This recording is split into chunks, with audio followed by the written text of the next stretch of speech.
Thanks. Okay, there are a couple of seats left up front if anybody wants one. There's there. Welcome to Helicon West. This is our community's bi-monthly reading series started by our fantastic and sustained by our fantastic Star Colebrook. She's the director of the USU Writing Center. Helicon West is made possible by the support of the Writing Center, and the Logan Library, Logan City Library is providing us this wonderful space. Thank you to Cafe.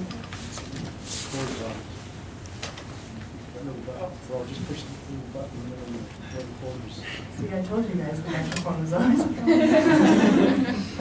Let's fix it. Oh, that one. What button? Okay. He always pushes my button.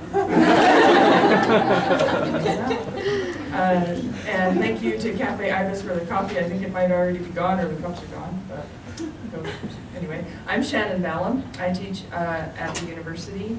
I'm currently teaching poetry writing and fiction writing. I am the bullpen slam team coach, and I just sort of said I'm going to do this, and then I said, okay, we're doing this, and so we're doing this. Bullpen is our creative writing club at USU, started by our club advisor, Jennifer Seiner. Where is she? I'm doing this. Oh, there you are.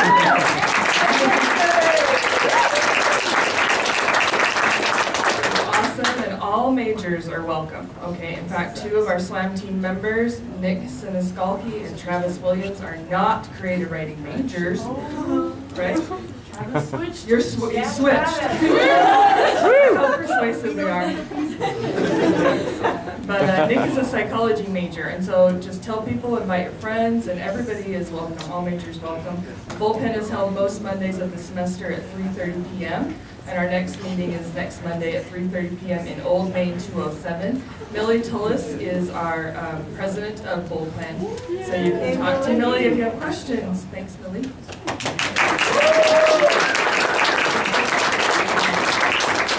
So we have an awesome lineup tonight. We have 8 team members. I'll introduce our first 4. They'll come up. Then I'll introduce our final 4 who will read. After that, we'll move directly to our open mic section. There are still some slots available. The sign-up sheet is there on the table next to Jessie, our intern, and who will be recording this. Please put down your email address if you're going to be part of the open mic, and then you would like Jessie to interview you because she's doing a wonderful. She's going to write a book about Helicon West, and so you can be involved in that book and be interviewed. Before I introduce our first 4 readers, the team has asked me to read a poem tonight, which thank you guys for asking me to do that. I chose this poem because to me it explores many of the issues that you will hear in the poetry from our wonderful readers tonight. 3 themes are prominent in our work: sexuality, religion, and identity. The poem I'm going to read explores all 3 of these, and it is a poem written in the voice of Red Riding Hood. I've written many poems in the voices of different characters from this fairy tale, and I'm trying to explore the fairy tale and expand the narrative in as many new, exciting ways as I can. My grandmother was very religious. She was a Mormon, and so kind of the tension is between the grandmother and Red Riding Hood, who is a young woman and has just kind of awakened to her sexuality. This poem is called Red Riding Hood's Prayer. I want that tingle of tongue on nipple. I need that nip, that stinging nibble on my neck. Oh, I want wolf paws to paw me, heft me naked against naked body. Animal, taste me, wrist, finger, throat. Animal, eat me, nipple, thigh, knee. Yes, I know all about sin. In her darling house, grandmother teaches me everything. In her darling house with pink carpet, portraits of geese and sunflowers, sunning sinless necks, feather and flesh stretched bare for the harvest. Before bed we kneel, grandmother and I, and she bids me close my eyes, absorb the holy Lord. She whispers, we know the weakness of people to temptation.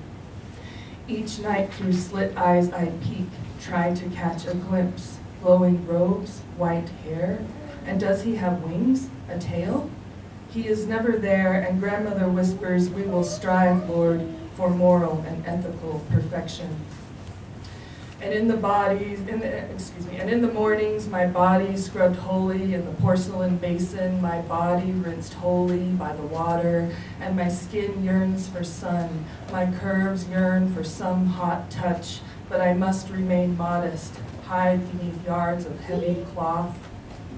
Alone in the forest, I think, why not? I'll tear it off, and I'll wait like a tender nectarine, wait for someone to sink teeth into me, my skin buzzing like moonlight, like a glittering hive, wings whirring silver and silver spring, and, sensing his musk, rushing through lupin, alarmingly blue. What will I sacrifice? Here is my thigh. Oh, animal, will you taste it? How will I explain it? Will I be forgiven if I only think about sin? Forgive me, grandmother, for imagining this tear in my cloak, these leaves in my hair, this bite on my hip, this kiss dripping honey from my lips. Thank you.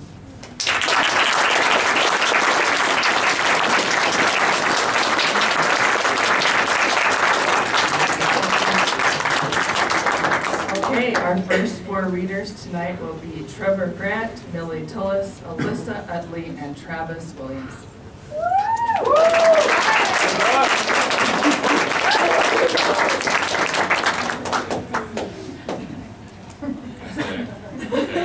How's it going, everybody? It's a great turnout, I must say. Okay, some of you might know who I am, but if you don't, I'm Trevor Grant. I'm an undergraduate at USU. I'm the vice president of the Bullpen, and I've got a couple poems I'm going to read tonight. First one's kind of it's an interesting kind of poem about how I feel about being like born in this country and like the issues that kind of, it's so funny. She knows what's coming. Go ahead and start. I am an American. I like fast food and fast cars, and sometimes I like fast food in fast cars. When I wake up, I have coffee that's as black as my president. I switch on the news to see the dire straits of other countries before heading out the door to face my own daily grind. I'm proud to say that I have all the choices that any freedom-loving citizen would crave, from which slack-jawed reality TV I watch, to which watered-down beer I get shit-faced on the weekends. I can choose it all. But I didn't choose to be an American. I didn't phone up my mother in utero and say, "Dear sweet mother, before ejecting me, would you kindly point your vagina toward the promised land, as if the spirit of Columbia herself would guide me with orange cones down the white road." I really had no choice, but here I am. I didn't choose to surround an encampment of Lakota Indians at Wounded Knee and gun them down. And I sure as hell didn't choose to shoot down 4 protesting students at Kent State, but here I am. I didn't choose to fly attack drones to murder Pakistani civilians. And I didn't choose to torture and force-feed prisoners at Guantanamo Bay. No trial, no questions asked, but here I am. And I carry that burden with me wherever I go. The flag striped across my chest like lashes wherever I go. Red, the My Lai massacre. White, Japanese internment camps. Red, the Trail of Tears. White, Rodney King. Red, Matthew Shepard. White, napalm in Vietnam. Red, Nagasaki. White, Hiroshima. Red and white and red. Stripes, meant to symbolize us coming together, lingering like scars wherever we step foot in the world. I have no choice. I carry this wherever I go. But I can choose. I remember. I choose not to nod along to the smiley Walmart faces on the news, but to tune into the tears of bloody history. I choose not to numb myself with decadence and privilege, but to feel the shudders of second-class citizens. I choose not to stand in pledge blind allegiance, but to sit and think what's been done in the name of God and country. And I choose not to ask, what can we do for our country, but to ask what our country's done to us.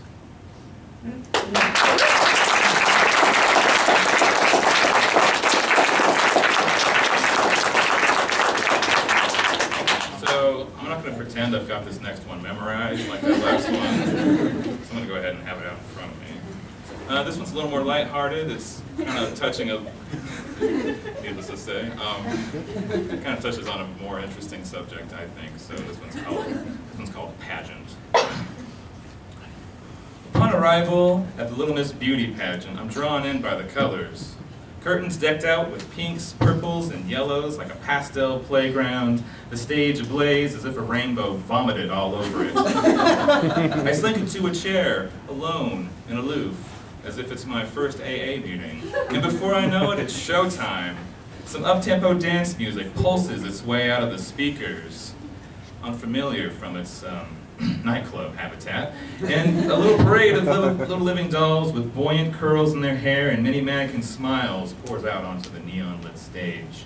Immediately, the mothers of all the daughters stand up their imaginary puppet strings, pulling and twisting at their daughters. Come on, Jasmine, big smile, honey. Come on, let's see it. Come on, big smile. Now walk and turn. Yes, come on, big smile, honey.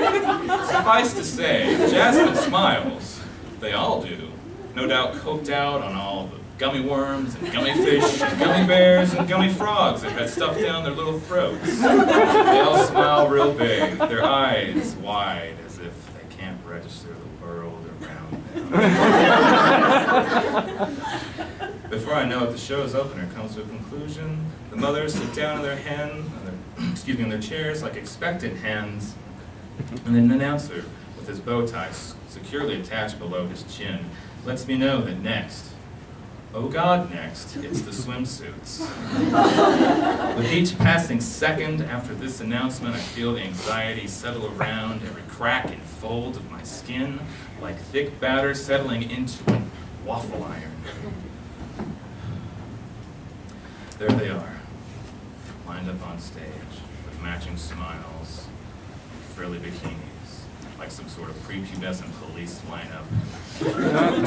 My stomach tightens like a quivering fist. I feel so wrong. I mean, these girls have, what, like a decade before any actual tits show up, and here they are, prancing around like little delicate pinups for a hungry crowd, a crowd of mother coaches, of judges with the faces of sweatshop managers picking apart little pieces of meat, and all around me, plastered grins. Facades hiding the most salacious of smiles. I can't take it. For just 1 minute, I stand up and I shout, "This is so fucked up!" A firm grasp on my wrist and arms lets me know that security has decided it's time to go. As we make our way to the doors, I can hear the trailing voice of the announcer call, "And now for the talent show!"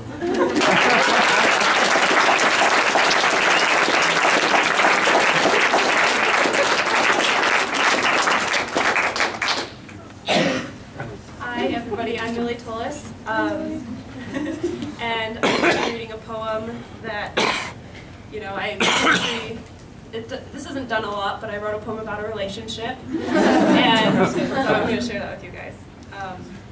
This is Sleeping Alone. I fall asleep to music now. I fill my ears and my mind. I try to slip the cold out from my narrow mattress. To forget how you felt, arms and sharp hip bones digging into my malleable skin whenever you kissed me and ran your fingers through the soft sleekness of my hair. Usually you kiss me long, but once it was just for a stolen moment in the front seat of my car, and we shivered as if we were naked. I want to forget how I felt, sitting next to you on the edge of your stained bathtub. Do you remember? We'd been walking barefoot through dry winter leaves, and we were both wearing your sweaters, but they were too big for us. My feet stung when they hit the hot water. They were screaming because I couldn't. When I took them out, all stained red, the cool, silent air making up the space between our breaths stung me again. I'm sleeping in a shirt that isn't yours, but I can feel your black sweater slung over the arm of my chair. And lying in bed, I can't forget how it felt when warm breath was circulating always. You were only as far away as an elbow is to a wrist, and I could put my chin into the solid of your chest and tell you my dreams before I was even fully awake. They all escape me now. The songs that hide me from silence tongue them into a pulp I can't hold to.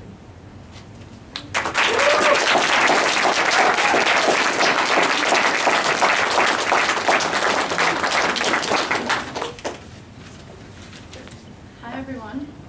I'm Alyssa Utley. This is my second semester at USU, and last semester when I moved up, the first thing I did after moving my things into my apartment was come to the Logan Library and get my library card. So it's fun to be back here now. I just want to say a quick thank you to Shannon. She's been an amazing coach and phenomenal professor as well. And also to my teammates. They've been such fun and supportive people to work with as we're practicing for this. So thanks, guys. I have 2 poems tonight, and the first one is called Practice. My sister is in the bath. I am kneeling, arms stretched over the porcelain edge, rubbing shampoo through her wiry locks, rinsing away peanut butter, crusted milk, ketchup, applesauce. After the bath, I will count out 8 different rainbow pills for her and tuck her into bed, a plastic baby doll wedged in the crook of her elbow. My sister is 16. When people hear the story of medical malpractice, of smothered lungs, plum-colored lips, frantic midwives, of latex fingers dripping blood, their eyebrows warp with sympathy, and you can see the phrase, "if only," forming on their lips. If only that thick, slippery cord hadn't curled around her throat. If only the oxygen had reached the delicate dips and twists of her brain. If only we hadn't been left with this crooked, drooling, infinitely infantile shell of a person. And then they walk away, leaving those 2 venomous words behind. But she doesn't hear them. She is too busy warbling garbled melodies at the top of those once smothered lungs, too busy dancing around the house. Limp, twirl, limp, stumble, twirl again. She is practicing, because tonight is my sister's prom. She has a new dress, ink blue and covered in lace. Eye dust midnight eyeshadow over her twitching lids, brush blush on the full moon of her face. When she looks in the mirror, her features scrunch into a grin, and she yells one of the few words she knows. Happy, happy. The word swells like poetry in the air. She is happy, happy, happy.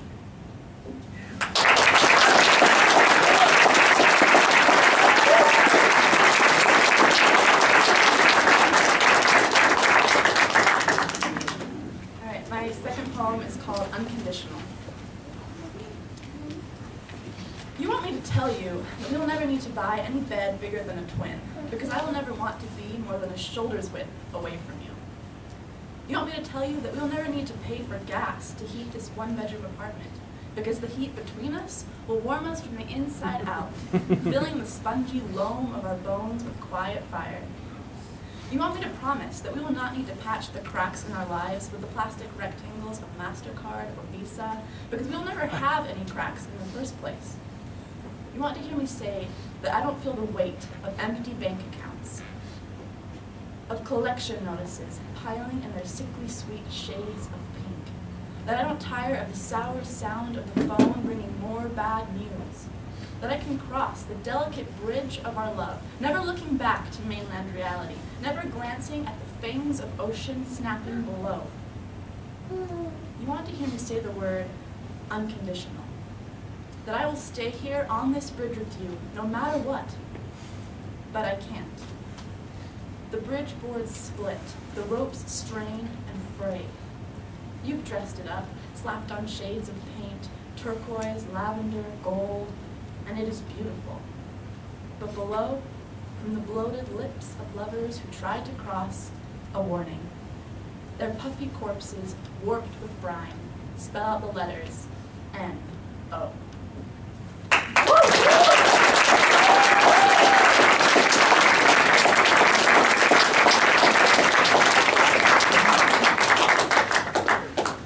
Wow, a lot of people here. So my name's Travis. Give it up for these guys again.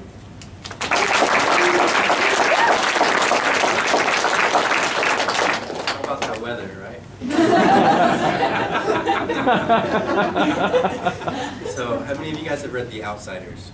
Yeah, a handful of you? Alright, so my first poem is called The Outsiders. We're all a little depressed, so confess it, because the words that you ain't saying is what got you stressing. So be expressive, get dressed up, put that vest on. Smile when you're scared like I'm doing now.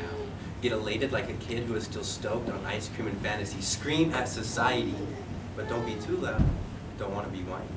Don't be too proud, might be irony. Don't be different, might be crazy. Don't do what people tell you to do. Say, nah man, fuck you. You should have asked nice. I might let you ask twice, but the price will be respect, for I expect to be treated with it. Because we aren't that much different. Just some beings on a planet trying to figure out who planned it. Some people trying to dismantle it. Then you have people like me who can't handle their own shit.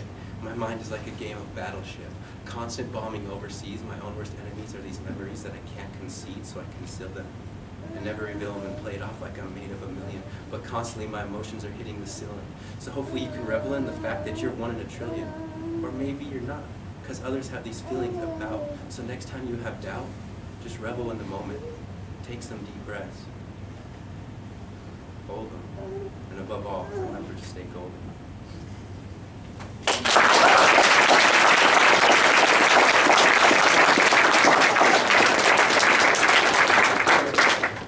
And this second one's called Why I Let My Hairstyle Run Free. And I took this because I like spoken word poetry, and then so we're having this slam poetry theme. I don't really know what slam poetry, what it means really, so I kind of just played with that concept. If talking and reaction be our only true actions, and I then pack up thought into premeditated, interfractionated parts that are then formed into extractions that relay a part of my soul, how can I come up here and act like a whole? How could I ever come across as someone who is so unapproachable when my intention is to be pretentious as fuck? Up here spitting down on my luck, pricking from my mind's construct while I'm also supposed to be emitting something profound and free of corrupt. But like I said, I don't give a rat's ass. I just stand up here and blast pass on the judges and critics like I got free gas, because I do. Because oxygen and confidence is all it takes to get free fuel. If talking and reaction be our only true actions, and you knowing that I previously packed these thoughts into these fractions, and was then allowed to roam around and make them sound however I desire, asked to grab this mic and spit some hot fire, when y'all never asked if I was tired, if I was tied up. If maybe I wanted to share anything I'm currently thinking, instead of asking me to repeat something I've supposedly corrected, something that is supposed to make sense and be interconnected. If talking and reaction and walking and body language and bodily hygiene and the bold embodiment of owning a body instead of leasing it, and income, lest we never forget income, for it's a fine tool of allotment that helps you find the niche of stereotype for the speaker or other based upon their transportation, dwelling, and attire. If they are to be the actions and reactions, then I stand before you as a slam poet, shattered into fractions. Only an allotted amount of time to spill my hot fire onto the floor, so I best say something of which you will remember me by. Just like you, I don't know what I will do when this twisted rendezvous has commenced. Will our eyes dance and make it connect because I liked something you said? Or because you were interested in a line that I used in rhyme? Or maybe one of us liked the other's hair, metaphorically, like the way is the only part of us that always glimmers and yet never cares. And we then relate to the concept of not wanting to care, of not wanting to share, but letting it down anyway, letting your wild hair have a wild hair of its own, unstyled, free for the wild wind to fraction with its untamed, ever-changing pace. But we both know we looked in the mirror this morning and pretentiously styled it. So fuck you, and fuck me too.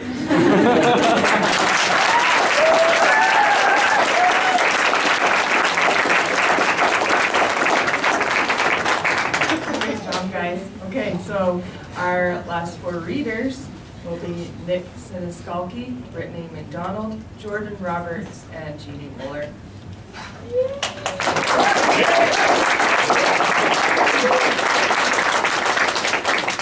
Holy moly! So really quick, if you take a public speaking class, it doesn't help. I want to thank Shannon for being my poetry teacher. She's so awesome, and I'm so happy to be here. I want to thank my friends. I also want to thank the moment when your brain says, Nick, get up and share your poems. And you're like, I don't know, and then you do it anyway. Both of these poems are about mental illness, and so I'm just going to jump right on in. This first one is called Mission in Jacarandas. I am screaming for silence, but he won't stop. The devil coldly whispers, "You are worthless, pathetic, unloved being. How dare you think you could do this? I have my grip. This makes my skin bubble. Why can't I be left alone?"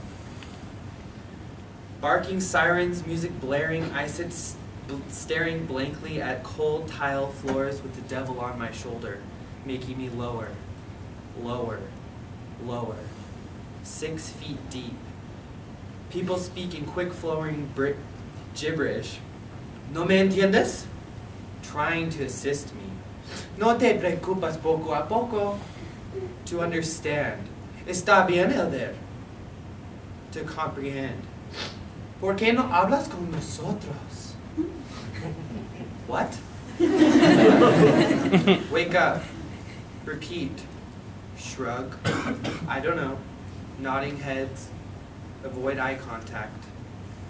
Blank stares. Blank stares allow me to contemplate my escape since Lucifer, my immovable iron ball and unbreakable chain. Silence I crave. Jabberwocky, you won't drag me down. Blankly staring into frigid, cold concrete wall, first week.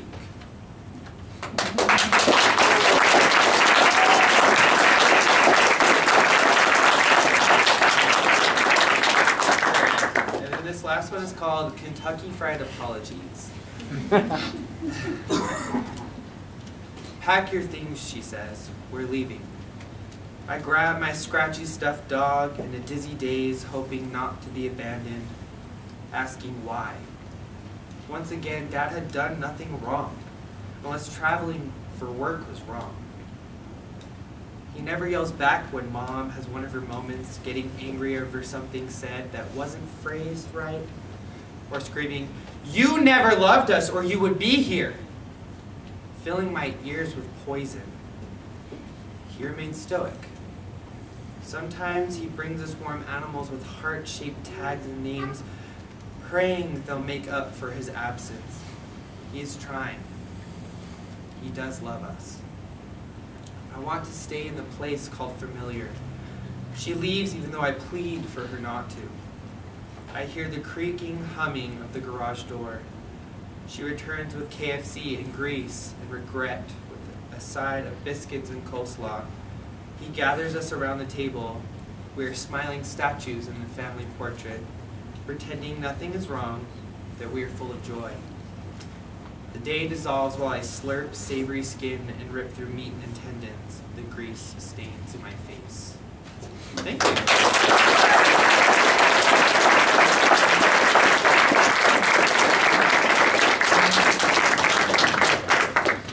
Okay, I want to make sure everyone knows he's not advertising KFC. I wish someone had told me because I went out and bought some. I'm Brittany. I have a couple poems tonight. One's about quilts and another one's about hands, but they're really both about boys. So here we go. This first one's called Patchwork. Every time I love, I take a little bit with me. A CTR ring, a red satin bra, jumping in puddles, drinking hot vanilla chai, burning black dresses, and writing after dark. I touch hearts, bodies, and souls, and each peel off underneath my hand, wrap themselves around my skin, and seep into my consciousness. I'd shower and wash and bleed and believe myself clean, but I was always a patchwork quilt. But there was a gap. Right here in the middle, the size of both my hands. That gap was the piece that came from you, the piece that I unpicked with claws, the piece that kept me up all night crying and cutting and bleeding, the piece that I couldn't live with. I had to wrap up with myself at night and sleep with every part of me, and I'd rather elbows and knees poke out than to be held in place by you. You ruined me once, with the way you dripped over me like hot tar, but my quilt was mine. It was my cover against the dark and against the cold and against the days I forgot where I belonged. It was my cape and my picnic blanket and my ornamental wall. Yes, it grew from you, but then it grew bigger without you. I had a life full of all the things a life should be, places and people and patches. I outgrew you. And with bloody fingernails, I ripped you out. Just because you started my quilt, the day you stole my clothes and stuck needles in my eyes, didn't mean I had to keep you. Thanks.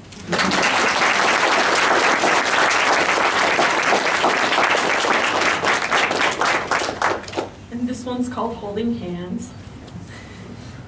It's just so funny, the transition. Okay. When he held my hand, I didn't know if I liked him. I thought I liked the way he watched me walk away with a smile, the way he said yes and thank you, and the way I could see his bedroom window through my own. I knew he was cute and funny, and then he was holding my hand and everyone was saying he was perfect for me, and I panicked. I leant into him, not because he was holding my hand, but because he was, I wanted to feel him anyway. He held it nervous and wrong with my thumb caught in his palm and his breath rattling in my ears, raking my body up higher and higher. For the first time in years, my heart was mine. Its blood pumped at my discretion. It had no poison to deplete, and I had just gotten used to watching it beating in still water, beating for me.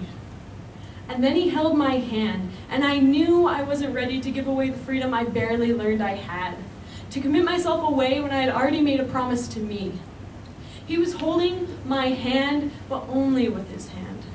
If he could have seen inside of me, he would have known he had just lost his only chance. Thanks, guys.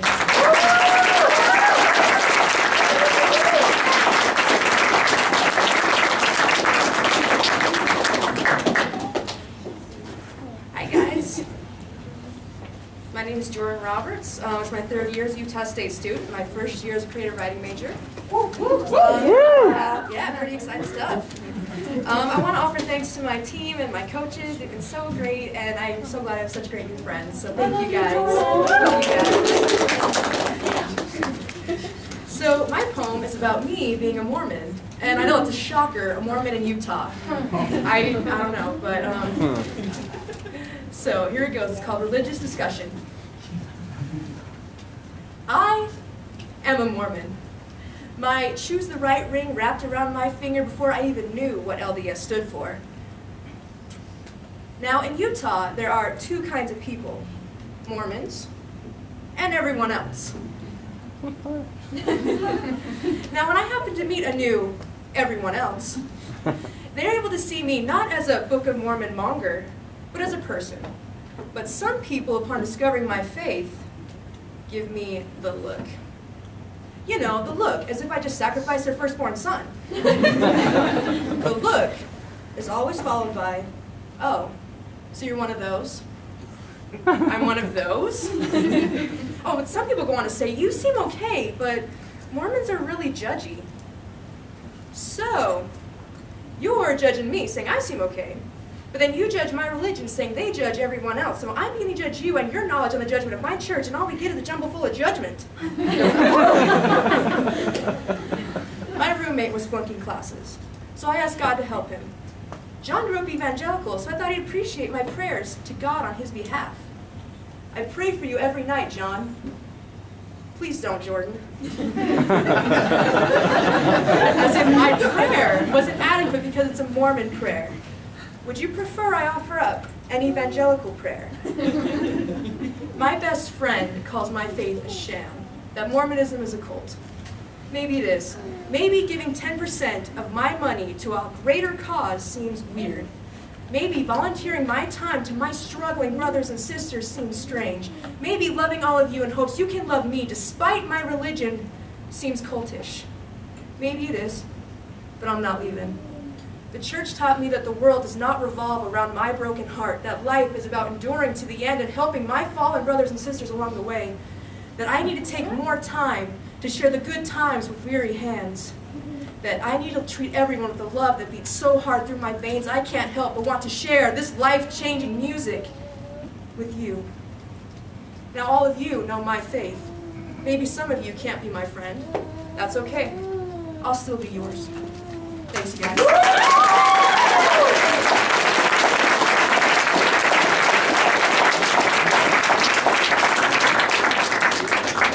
Hi everybody, I'm Jeannie Wooler. I'm a sophomore up here. I just want to thank, first of all, our mentors, Jennifer Steiner and Shannon Ballum. I know your name. They're great. They're amazing. I also want to thank everybody for coming out tonight to support me and my team, because these are the best people. I've fallen in love with every one of them, and I sufficiently stalked them all on Facebook, so I know we've got good pictures. Lots of good pictures. Okay. My first poem is also a religious poem, and it's titled Just a Few Concerns. Who's to say when I pray, the sound delay from my voice to the sky is 0.5 seconds? It isn't. It's instant.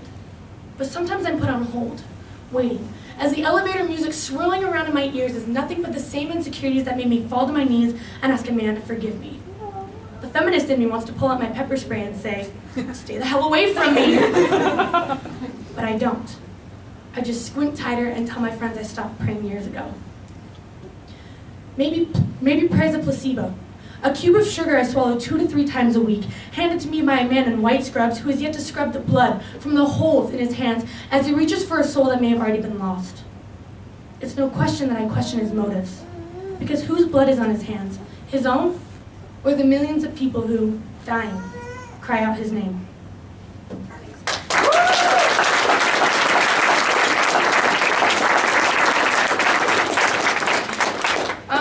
Okay, cool. Wow, I'm really shaky. Okay, I didn't even have any of that coffee, so that would have been bad if I did. Okay.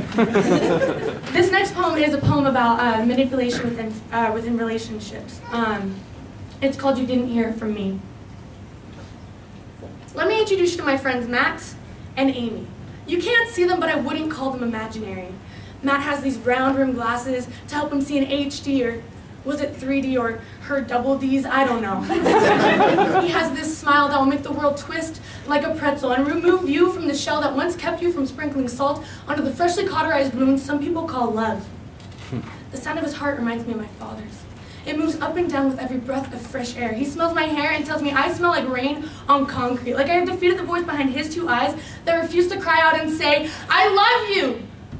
Well, I like you.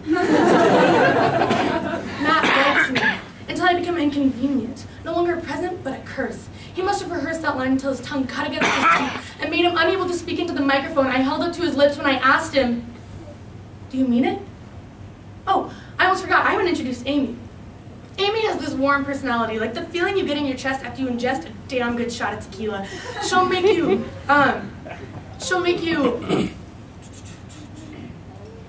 make you drunk on laughter and wit that sometimes you aren't quick enough to keep up with, but you laugh anyways because you fear the moment you stop. The pain from the words you feel from the words she said at your expense will make you double over until you cough out the worms that crawl around in your stomach that you mistook for butterflies. It's a joke, she'll say. You know I'm kidding. But jokes are jokes until they're not. Until the knots across your wrist leave blisters and rashes. As you keep giving passes, restraining yourself from the verbal abuse that hurts more than the scars left by the ropes you put on yourself in the first place. Amy likes me. As a friend and a punchline. A punching bag full of wrinkled foreheads and forced laughter. The fist into my stomach releasing air faster and faster until I lose the ability to ask, do you really mean it? But I've realized. They wipe me from their lips the moment they say my name with the back of their sleeve covered in spit and venom, and I let them. When I look in the mirror, I see their reflection. Instead of my face, I see wide-rimmed glasses. The sound of laughter fills the space between my left ear and my right. Right. Each night, before I close my eyes, I try to see the glass half full when I'm half empty. And I can't fool myself into hiding the cigarette burns on the palms of my hand as they make plans to move on without me.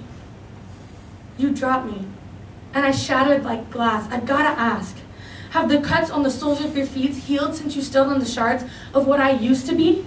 Or do you remain untouched, unscathed by the pieces of heartache left on the concrete in front of you? let me introduce you to Matt and Amy. You can't see them, but they're definitely not imaginary.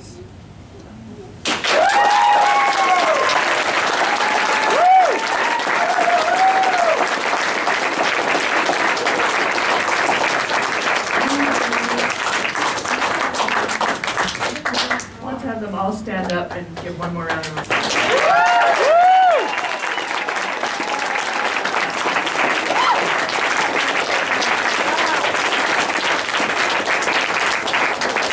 We have so much talent in our department, and it is just amazing. So thank you, and I hope this inspires some of you who don't read to just do it. You know, it's great, it's wonderful. It takes a lot of bravery, and I'm proud of these guys for being brave and doing it. It's a hard thing to do, and they did a great job.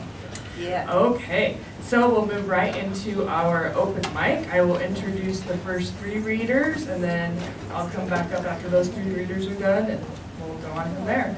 And I am happy to say that our first reader is Johnny LaForce, who is my student, followed by Ann Stark, a wonderful faculty member, and Jesse Betts, our intern and graduate instructor at USU. Get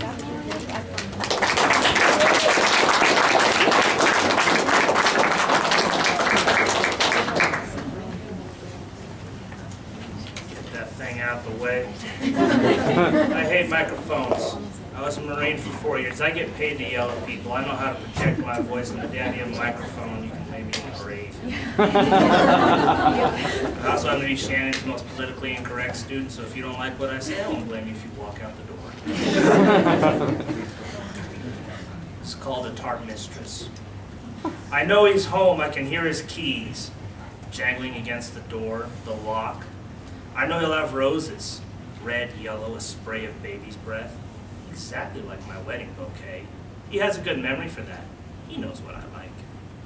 He's trying to be sneaky right now, slipping off his shoes to make less noise as he creeps and peeps around the house, wondering where I am. Oh, my husband, you are not the only one who likes to keep a secret or two. You see, I know your guilty pleasure now. One of my girlfriends told me all about it. She came over and confessed after you left 3 weeks ago on business. She caught you down at her place, sampling the wares. When the clerk asked why you ate there and why not take one home, you replied with a look, "My wife can't bake. I don't have the heart to tell her that I hate what she makes, and how badly I just need a really good cupcake." Can we speak of revelation most damning? I expected a girlfriend, a lover, some whore on the side, but cupcakes? Mere sugary confection? That was the mistress you traded for me? I ranted, I raved, I cried most furiously. But then Carr explained quite gently that perhaps all hope was not lost. He's gone for 3 weeks. Surely you can figure something out. I can hear your footsteps stopping on the tile as you pause and sniff the air like some great muscular wolf, sniffing a scent that inspires the hunt. You're curious now. Yes, yes. Come into my kitchen, oh husband of mine. With Sarah Lee from my Polaris and Paula Dean to the south, I navigated that awful deep all alone. Couldn't, wouldn't ask Cara for help. I had to do this. I needed to do this. Needed you back in my domain once more, where you properly belong. I slaved away at the oven day after day. Burnt offerings? Ha! Damned offerings, more like it. Half-cooked concoctions still raw. Without pause, I threw them at the neighbor's chihuahua. Running frosting smeared across the countertops. City firemen knew me by name and kept a leery eye for the alarm. But finally one night, amidst the disaster, land was sighted. Most glorious news. The first batch ever to turn out right. I celebrated with joyous glee. They even frosted up perfectly, and I became a hit with the PTA. Your shadow is on the far wall, bouquet behind your back. As you inch forward, hoping so much, wondering if you've been deceived, come closer, my dearest husband, see what I have wrought. Then you're there, tall, dark, and handsome in your fitted pinstripe three-piece suit, looking like a deer in the headlights. And I can't tell whether it's the sight of me in pearls, tall wedge heels, and an apron, curled hair falling down my bare back, or is it the platter of miniature cupcakes I'm holding? Chocolate, red velvet, white, yellow, nuts, sprinkles, coconut, a bonanza of toppings, and a baker's dozen of flavored frostings. Silence prevails. You're timid now as you approach. How did you know, you ask? So quietly. The wolf is a puppy dog now. Great wives know everything, I reply regally. That first cautious nibble, delightful surprise. A second bite, a bigger bite, more eager than the first. You gobble it up entirely. The rest quickly follow. One by one, till they're all consumed, you eat them up on your knees in front of me, a supplicant worshiping his goddess, and I am pleased beyond measure, as I wipe a streak of frosting off your face with one manicured nail, then lick it off between two Corvette red lips. My roses lie on the floor forgotten, just like that first time on our wedding night, when you taught me about gentleness, passion, and love. Now, though, I'm backed up against a countertop, and you're on your knees to teach me desire, fulfillment, reward, even thanks. You do it with that expert tongue I never knew you had, as you consume a different confection. I do as Def Leppard suggested, and pour my sugar all over you.